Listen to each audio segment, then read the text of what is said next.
د پاکستان طالب نامه یک ټلویزیون د 12 بجو خبري ټولګه ته خراغلاس نن شنبه د لړم یا اقرب دریمه چې د اکتوبر میاشتې 15 نیټې سره برابر ده.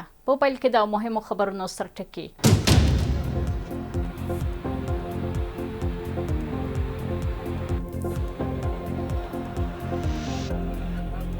په استانبول کې د کابل او اسلام آباد ترمنځ غونډه. ذبیح الله مجاهد وایي چې د کورنۍ چارو وزارت مرستیال په مشرۍ یو افغان پلاوی د خبرو اترو لپاره ترکیه ته سفر کړی دی.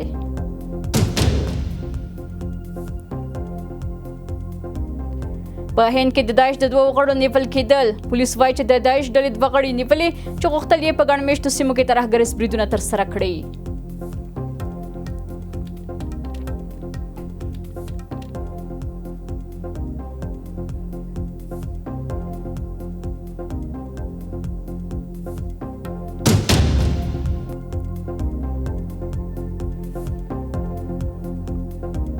او په پاکستان کې د تیر کال په پرتله د اویا سلنه امنیتي پیښو زیاتوالی.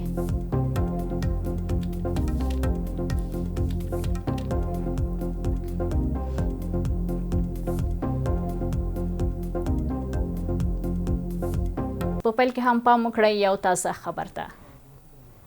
د ریاست الوزرا اقتصادي مرستیال ملا عبدالغني برادر اخوند د سعودي عربستان د دلتا انټرنیشنل کمپنۍ له اجرایوي رئیس شاهر التقی او د امریکا پخواني ځانګړي استازي زلمي خلیلزاد سره وکتل. په دې لیدنه کې دواړو لورو د افغانستان د طبیعي ګازو د اکتشاف، استخراج او د نللیکو د غځولو پر موضوعاتو مفصلې خبرې وکړې. د دلتا انټرنیشنل اجرایوي رئیس د افغانستان د نفت او ګاز په برخه کې د پانګونې لپاره خپل لیوالتیا څرګنده کړه او ژمنه وکړه چې افغان انجینرانو سره به خپل تخنیکی تجربې او مسلکي مهارتونه شریک کړي. په پای کې دواړو لورو د اقتصادي همکارۍ د پیاوړتیا او د ګډو پروژو د ارزونې پر دوام هوکړه وکړه.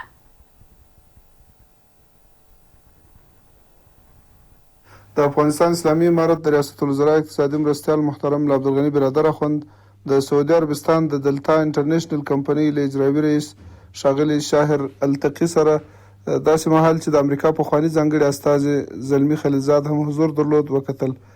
په دې لیدنه کې دواړو لورو د ګازو د اکتشاف، استخراج او د ګازو د نللیکو غځولو په اړه خبري وکړې. د دغه شرکت اجرایوي رئیس د افغانستان د نفت او ګازو په برخه کې د پانګونې لپاره لیوالتیا څرګنده کړه او ژمنه وکړه له افغان انجینرانو سره به خپلې تجربې شریکې کړي. په افغانستان کې د پانګونې په موخه د سعودي عربستان د پانګوالو لیوالتیا د اهمیت وړ موضوع ده او په ځانګړې توګه د نفت او ګازو په استخراج، توزیع او د نللیکو په غځولو کې سعودیان کافي تجربې لري. استمه کېږي په دې برخه کې موثر تمام شي.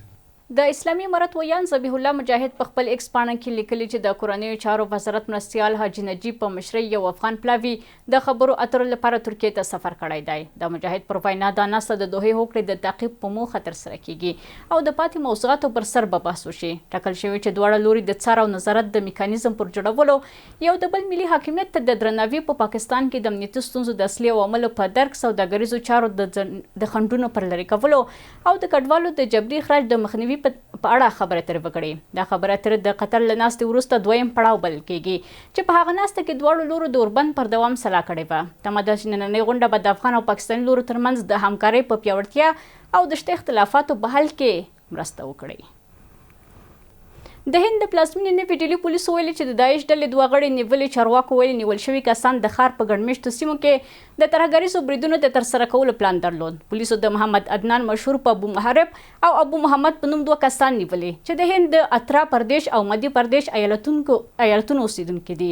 د چارواکو پر وینا له دوی سره د داعش تور بیرغ، د لاسي بمونو د جوړولو لارښوونو او نور شکمن اسناد هم موندل شوي. پولیس وايي دواړو کسانو د ټولنیزو شبکو له لارې د افراط پالنې ډلې د تبلیغاتو او نوي کسان د جذب هڅې کولې. د افغانستان د اسلامي امارت رهبر د کونړ پر سیند اوبو د برېښنا بند د جوړولو امر کړی چې ژر تر ژره د کورني برېښنا تولید زیات کړي او له ګاونډیو هیوادونو د انرژۍ په واردولو باندې تکیه کمه کړي. د اسلامي امارت د هڅو په دوام کې چې موخه د ګاونډي هیوادونو د برېښنا له وارداتو د اتکا کمول او د هیواد په کچه ځان بسیا ته رسیدل دي، د اسلامي امارت مشر د کونړ پر سیند د برېښنا بند د جوړولو امر ورکړی. د انرژۍ او اوبو وزیر عبداللطیف منصور وایي چې د دې بند د جوړولو موضوع د پخواني حکومت پر مهال هم مطرح وه او پاکستان هغه وخت منلې وه چې دا پروژه به یې په زیان نه وي. ښاغلي منصور زیاته کړې چې دا اوبه د افغانانو دي او د هېواد د ګټې لپاره به ترې استفاده کیږي او له افغان سوداګرو یې غوښتي چې د دې بند په جوړولو کې له حکومت سره مرسته وکړي. نو دا د افغانانو اوبه دي باید په خپله ګټه استعمال کړو، دا هیڅ چاته ضرر هم نه رسېږي او دا داسې ده چې فقط د اوبو نه استفاده کېږي، بیرته دا اوبه هم دغه کونړ سیند ته بهېږي، دا چېرته منحرف کېږي، هېڅ چاته یې تاوان ورسېږي. نو فلهذا څوک د تشویش هم نه کوي. موږ چې څومره اسناد کتلي دي د جمهوریت په وخت کې دا موضوع راپورته شوې وه، له دې سره پاکستان هم موافقه ښودلې ده، یعنې دا د تشویش وړ نه ده چې هغو هم مطالعات دلته کړي وي، هغو ته هم ضرر نه رسېږي. په همدې حال کې یو شمېر اقتصادي کارپوهان د دې بند جوړول د هېواد د ځان بسیا په لور یو مهم ګام بولي او له خلکو غواړي چې په دې برخه کې له اسلامي امارت سره همکاری وکړي. بند برق بالای دریای کنر یکی از آرزوهای دیرینه مردم افغانستان است. در این عرصه من مطمئن هستم که تمام تجارا و تمام مردمی که وسع توان دارند با دولت همکار هستند. انشالله که این بند آباد شود. اول خب به فایده افغانستان است در بخش زراعت ما، در بخش برق ما و همچنان در بخش اقتصاد به ولایت‌هایی که نزدیک کنر هستند خیلی موثر تمام میشه. خوشحال هستم که باز هم مسئله بند برق کنر روی دست میه، اگرچه این پروژه زمان داود خان است که حدود 50 سال است که ما منتظر از این هستیم که چنین کار صورت بگیره، ولی زیادتر اقلام مشکلات منطقوی زیادتر داره و به خصوص پاکستانی ها در صدد از این هستند که همیشه خنثی شود. خو یو شمېر نور کارپوهان بیا وایي افغانستان د طبیعي زیرمو بډایه هېواد دی او له اسلامي امارته غواړي چې د هېواد اقتصادي ودې لپاره د اوبو، لمر او کرنیزو سرچینو به اغیزمن استعمال جدی پام وکړي. افغانستان در پهلوی سایر غنامندی هایی که داره از نگاه داشتن منابع تجدیدپذیر هم غنامند است. ما از مجرای آفتاب هم میتونیم برق و انرژی تولید کرده باشیم، از مجرای آب هم و سایر مجاری که در افغانستان قابل دسترس است، حتی زراعت هم. هرگاه به شکل درستش و میکانیزم لازم ما زراعت هم میکانیزه کرده باشیم، ما دست بالا در زراعت می داشته باشیم و به شکل درستش از آب و این طرف از آفتاب استفاده لازم کرده باشیم، برق خوبتر میتونیم داشته باشیم. افغانستان د مهال سختې د برېښنا کمښت سره مخ دی، په ځانګړې توګه د ژمي په موسم کې، او ډیری کارپوهان د هېواد د طبیعي سرچینو د کارولو غوښتنه کوي څو دغه ستونزه حل شي. دا په داسې حال کې ده چې افغانستان اوس د خپلو برېښنایي اړتیاوو د پوره کولو لپاره تر ډیره له ګاونډي هېوادونو په ځانګړي ډول له ایران، ازبکستان او تاجکستان برېښنا واردوي. د کونړ د برېښنا بند په څیر د اوبو برېښنا پروژې د دولت د اوږدمهاله ستراتیژۍ برخه ده چې موخه یې د برېښنا په برخه کې ځان بسیا او د وارداتو له اتکا راکمول دي.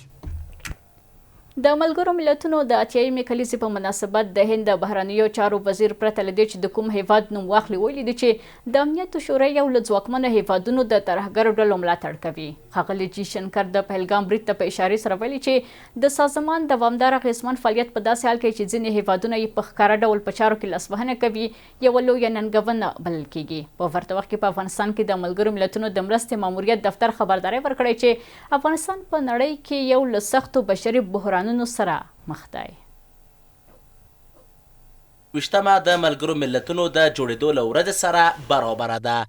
دا سازمان د دویمې نړیواله جګړې له پای ته رسېدو وروسته د نړیوال امنیت او د سولې د ټینګښت په موخه رامنځته شو.